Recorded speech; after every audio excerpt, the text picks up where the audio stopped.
ज़्यादा मजे लेने शुरू कर दिए। उन्हें ये कहना पड़ा कि नहीं मैं पार्टी में हूँ, बाकी ऐसा कुछ नहीं है। पार्टी मीडिया वाले ले लेते हैं कभी कभी मजे। ले लेते हैं, मेरे से भी लेते हैं कई बार, मेरे से भी लेते हैं कई बार। अच्छा, आप भी ले लेते हो। परसों आपने नलवा में जो है ना वो किसी को किस तरह क्या कह दिया था, उसका भी एक बवाल हुआ कि एक शराब पिए हुआ आदमी सामने बैठा था, कई देर से वो गिर रहा था कुर्सी से, वो खड़ा होकर करने लगा। लोग उस शराब में कहने गए बदतमीजी बंद कर इसको। ये बात थी, कुछ नहीं, गाँव सारा सुन रहा घर में भी ज्यादा हो रही चोरी साहब है ना, तीसरे चौथे के लिए बहुएं लड़ाई लड़ रही हैं। चलो वो लड़े, उनका बच्चों का अपना है, मैं बच्चों के लिए कुछ नहीं कहूँगा। हमारे अपने बच्चे हैं, अब वो उनके मन में थी वो चुनाव लड़े, कोई दिक्कत नहीं। मैं कोई हल्की बात नहीं कहूँगा, पर मैं हमारा परिवार है। देवीलाल ने कहा था कि बेटे घर की कभी भी बात हल्की नहीं करना। कुलदीप बिश्नोई थोड़ा सा रूठ गए थे, अभी वो थोड़ा थोड़ा मानना शुरू हो गए हैं। उनका ट्वीट आया कि भाई मेरी नाराज़गी नहीं है, ना संघ से है ना बीजेपी से है। तो क्या देखते हैं, कोई बीजेपी ने प्रेशर डाल दिया कि भाई आप क्या कर रहे हैं, आपके हल्के में प्रत्याशी आ रहे हैं? ज़्यादा मजे लेने शुरू कर दिए। उन्हें ये कहना पड़ा कि नहीं मैं पार्टी में हूँ, बाकी ऐसा कुछ नहीं। हिसार से बीजेपी के प्रत्याशी रणजीत सिंह चौटाला ने कहा है कि मीडिया वाले कभी कभी मजे ले लेते हैं। दरअसल उनसे सवाल किया गया था कि कुलदीप बिश्नोई ने आज एक्स पर अपनी बात कही है और ये कहा है कि वो संघ और बीजेपी से नाराज नहीं है। कुल मिलाकर उन्होंने सफाई दी है, इसके मायने क्या हैं। इस पर रणजीत सिंह ने कहा कि मीडिया वाले मजे ले लेते हैं, इसी के चलते कुलदीप बिश्नोई को सफाई देनी पड़ रही है। उन्होंने ये भी कहा कि मीडिया वाले उनके भी मजे लेने में पीछे नहीं हैं। दरअसल रणजीत सिंह चौटाला आज हांसी विधानसभा हल्के के गांव गढ़ी में आए थे। इससे पहले और भी कई गांवों में उन्होंने दौरा किया और लोगों से वोट की अपील की। हांसी के विधायक विनोद भ्याना भी उनके साथ थे और हांसी हल्के के तमाम गांवों में जबरदस्त समर्थन मिला, लोगों की भीड़ भी जुटी। रणजीत सिंह ने अपनी बात रखी और इससे पहले विनोद भ्याना ने भी अपनी बात रखते हुए कहा कि ये वोट देश के नाम पर देना चाहिए। देश को प्रधानमंत्री नरेंद्र मोदी चला रहे हैं और मोदी की वजह से देश की साख दुनिया में बहुत ऊंची हुई है। रणजीत सिंह चौटाला ने अपने पिता स्वर्गीय देवीलाल का भी जिक्र किया, किसान और किसानी की भी बात की और ये भी कहा कि सीधा मुकाबला बीजेपी और कांग्रेस के बीच में है। कार्यक्रम के बाद रणजीत सिंह चौटाला से हमने बातचीत भी की। उनसे पूछा गया कि आपकी दो बहुएं भी मैदान में हैं और उनके खिलाफ डटकर खड़ी हैं। इस पर रणजीत सिंह चौटाला ने कहा कि देवीलाल उनको कहकर गए थे कि परिवार की बातों को ज्यादा उछालना नहीं है और उसकी पालना भी वो कर रहे हैं। आइए आपको सुनाते हैं रणजीत सिंह चौटाला ने और क्या कहा। इस वक्त साहब चौधरी साहब हैं, चौधरी रणजीत सिंह चौटाला बीजेपी के प्रत्याशी हैं। हांसी में जबरदस्त दौरे इनके सुबह से चल रहे हैं। चौधरी साहब, दौरों से रुझान कैसा, हांसी में कैसा रुझान मिल रहा है?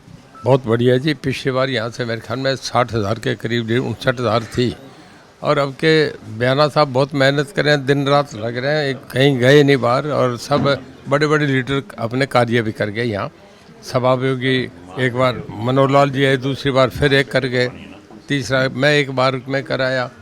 हमारी कई बार कार्यकर्ताओं की मीटिंग हुई। हांसी तो बहुत पूरी तरह हांसी और आपका हिसार दोनों में बहुत बढ़िया माहौल है। हालांकि माना जा रहा है कि मुकाबला जो है, सुन लीजिए कोई बात नहीं, माना जा रहा है कि मुकाबला जो है बीजेपी कांग्रेस के बीच में रहेगा या रह सकता है। इसी बीच अटकलें ये थी कि ब्रजेंद्र सिंह को टिकट मिल सकती है, लेकिन जेपी मैदान में कूद गए। वो कहते हैं भी टिकट किसी को मिल जाए, चुनाव मैं भी लड़ूंगा। तो ये चीज़ें अगर आती हैं तो फिर कैसे देखते हैं चुनाव को? मैंने एक बताया, फाइट जो है कोई भी आ जाए, भारतीय जनता पार्टी और कांग्रेस में तीसरे का कोई रेलेवेंस है ही नहीं, कोई बूथ भी नहीं लगेंगे, कहीं चर्चा भी नहीं है, कोई कुछ भी कह ले। कोई तीसरे चौथे पे बहुएं आ गई हैं परिवार की, लोग हैं तीसरे चौथे के लिए बहुएं लड़ाई लड़ रही हैं। चलो वो लड़े, उनका बच्चों का अपना है, मैं बच्चों के लिए कुछ नहीं कहूँगा। हमारे अपने बच्चे हैं, अब वो उनके मन में थी वो चुनाव लड़े, कोई दिक्कत नहीं। मैं कोई हल्की बात नहीं कहूँगा, पर मैं हमारा परिवार है। देवीलाल ने कहा था कि बेटे घर की कभी भी बात हल्की नहीं करना। मैं नहीं कहना चाहूँगा, मैं मुझे देवीलाल सामने दी। कुलदीप बिश्नोई थोड़ा सा रूठ गए थे, अभी वो थोड़ा थोड़ा मानना शुरू हो गए हैं। उनका ट्वीट आया कि भाई मेरी नाराज़गी नहीं है, ना संघ से है ना बीजेपी से है। तो क्या देखते हैं, कोई बीजेपी ने प्रेशर डाल दिया कि भाई आप क्या कर रहे हैं, आपके हल्के में प्रत्याशी आ रहे हैं? ज़्यादा मजे लेने शुरू कर दिए। उन्हें ये कहना पड़ा कि नहीं मैं पार्टी में हूँ, बाकी ऐसा कुछ नहीं है। मीडिया वाले ले लेते हैं कभी कभी मजे। ले लेते हैं, मेरे से भी लेते हैं कई बार। आप भी ले लेते हो। परसों आपने नलवा में जो है ना वो किसी को किस तरह क्या कह दिया था, उसका भी एक बवाल हुआ कि एक शराब पिए हुआ आदमी सामने बैठा था, कई देर से वो गिर रहा था कुर्सी से, वो खड़ा होकर करने लगा। लोग उस शराब में कहने गए बदतमीजी बंद कर इसको। ये बात थी, कुछ नहीं, गाँव सारा सुन रहा था। गर्मी भी ज़्यादा हो रही है चौधरी साहब है ना, गर्मी ज़्यादा हो रही है, बाहर भी टेम्परेचर ज़्यादा हो रहा है। नहीं, गर्मी का तो चुनाव में जब आदमी लड़ता है उसे अच्छा माहौल दिखता है तो गर्मी लगती नहीं, फिर हम नॉर्मल टेम्परेचर में रहते हैं। आपका ये रिकॉर्ड रहा है कि जब आप मंत्री रहे हैं, बिजली मंत्री हाल तक भी, तो आप हर 5 तारीख को हर महीने हिसार में आते थे, लोग आते भी थे समस्याएं लेके भी। अभी आप वायदा कर रहे हैं गांव में जाके भी मैं एमपी बनता हूं तो जीत के आऊँगा, तो वो सिलसिला जारी रहेगा। किस तरह से, क्या कहते हैं आप? मैं तो यहाँ अभी कोठी ले लूँगा जी किराए पे, मेरे पे ज़्यादा पैसे तो नहीं है, किराए के ले लूँगा और लोगों के बीच में रहूँगा।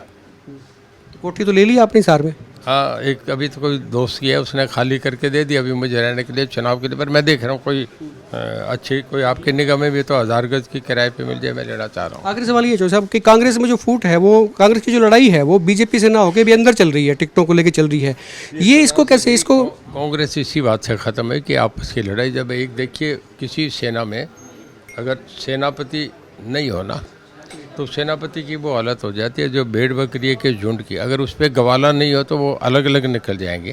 कांग्रेस में कोई सेनापति, यानी राहुल गांधी को लोग मान नहीं रहे। जब सेनापति राजा कमज़ोर हो जाता है तो सूबेदार बगावत करनी शुरू करते हैं, सूबेदार बोल रहे हैं। फायदा मिलेगा बीजेपी को इस लड़ाई का? बीजेपी इनको नहीं देख रही, बीजेपी तो अपना देश के लिए हम काम कर रहे हैं, हम अंतर्राष्ट्रीय तौर पे दुनिया में हम सबसे आगे बज रहे हैं, देश में डंका बज रहा है, वो लोगों के गरीब के लिए काम कर रहे हैं। हमारा अध्याय अपनी लाइन बड़ी करें, हमें इनका किसी का देख ही नहीं रहे कांग्रेस क्या करे, हमारा ये विषय नहीं, हम तो लोगों के काम में लगे हैं। शुक्रिया बात करने के लिए। रणजीत सिंह चौटाला थे। और मोदी का जो नाम है उसके नाम पर बीजेपी प्रत्याशी जो हैं वोट हर गांव में जाते हैं, उनकी बात करते हैं, उनके वोट मांगते हैं कि देश का नाम अगर किसी ने आगे किया है तो नरेंद्र मोदी ने, प्रधानमंत्री ने किया है। और ये भी कहा कि तीसरी बार रिपीट मोदी करेंगे, तो ऐसे में वोट जो है उनको मिलना चाहिए। प्रत्याशी मजबूत होगा तो नरेंद्र मोदी मजबूत होंगे। वीडियो पे कमेंट करें, खुल के शेयर करें और आप देखते रहिए हिकमत पोस्ट।